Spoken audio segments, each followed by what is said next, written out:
Une joie contenue mais des souvenirs qui resteront ancrés pour Dan Zagadou. Originaire de Créteil, le capitaine de la sélection U16 a eu la fierté samedi de soulever devant sa famille le trophée du vainqueur de la 16e édition du tournoi international du Val-de-Marne. Sur la pelouse du stade Léo-Lagrange de Bonneuil-sur-Marne, les tricolores disputaient leur 3e et dernier match face au Japon. Une seule ambition au coup d'envoi, faire mieux que la Belgique, totalisant le même nombre de points avant cette dernière journée, et auteur un peu plus tôt dans l'après-midi d'un match nul 0-0 face aux Pays-Bas. Les Bleuets réalisent une bonne entame de partie et le Bordelais Yacine Benraou est le premier à mettre à contribution Yuya Oki, le dernier rempart japonais. Sur la touche qui suit, le ballon revient dans les pieds de Nabil Alioui, coup d'œil à droite et service parfait pour Yacine Benraou qui catapulte le cuir dans la lucarne d'Oki. La France ouvre la marque à la 14e minute sur cette belle réalisation du milieu de terrain français.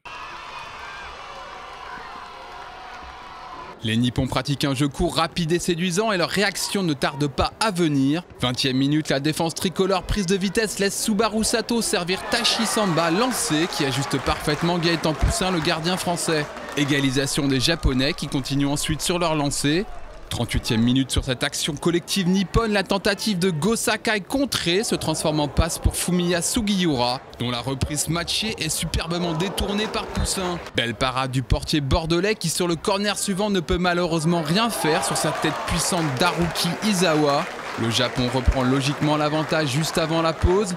En début de seconde période, les Nippons très mobiles continuent de poser des problèmes aux Bleuets.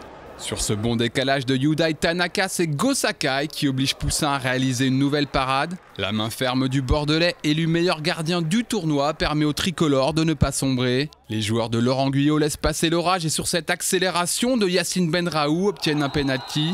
Le gaucher bordelais se fait justice lui-même et permet aux tricolores d'égaliser à la 69e minute. De partout, mais les Français doivent encore marquer un but pour s'assurer la victoire finale dans ce tournoi. À une minute de la fin du temps réglementaire, Kaniya Fujimoto trouve Go Sakai dans la profondeur, mais nouvel exploit de Gaëtan Poussin. Une déception de courte durée pour les Japonais qui reprennent l'avantage dans la foulée sur cette tête croisée de Sugiura. Les joueurs d'Hirofumi Yoshitake pensent enfin tenir leur première victoire dans la compétition. Mais c'est sans compter sur les ressources mentales des tricolores qui dans les arrêts de jeu jettent leur dernière force dans la bataille. Le centre de Grégoire Chetano est boxé par Oki dans les pieds d'Alioui. Bon contrôle et reprise immédiate du monégasque détourné. Mais Thomas Basila à l'affût parvient à arracher l'égalisation, 3 buts partout. Coup de sifflet final dans la foulée, les Bleuets ont souffert face à une belle équipe japonaise. Mais l'essentiel est là, la France ajoute pour la 12e fois son nom au palmarès de l'épreuve. La Belgique termine 2e devant les Pays-Bas et le Japon. On écoute les réactions du capitaine Dan Zagadou et du sélectionneur Laurent Guyot. Oui, parce que reporter ici, en plus moi je suis de Créteil, donc je suis à côté avec toute ma famille, donc c'est magique. Globalement ça a été compliqué dans le jeu, mais mentalement on était très bien et c'est grâce à ça qu'on a réussi à gagner le tournoi franchement. C'est sûr que l'équipe a bien abordé le match, on a réussi à mener au score. Après, sur le temps faible, il faut prendre aussi en considération de la qualité de l'équipe japonaise.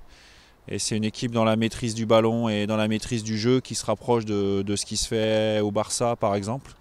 Voilà, ils sont dans ce profil d'équipe-là. Donc quand ils ont le ballon, c'est très difficile de leur prendre.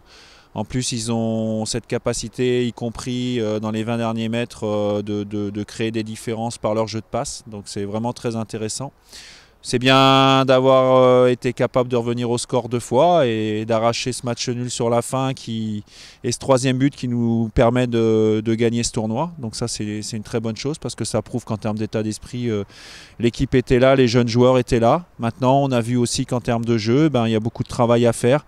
On est au début d'une aventure avec un groupe 16 ans et c'est sûr que ce serait intéressant aussi de voir les Japonais combien de temps ils passent ensemble pour pouvoir avoir ce type de jeu collectif, de manière à ce qu'on puisse s'en rapprocher à un moment ou un autre.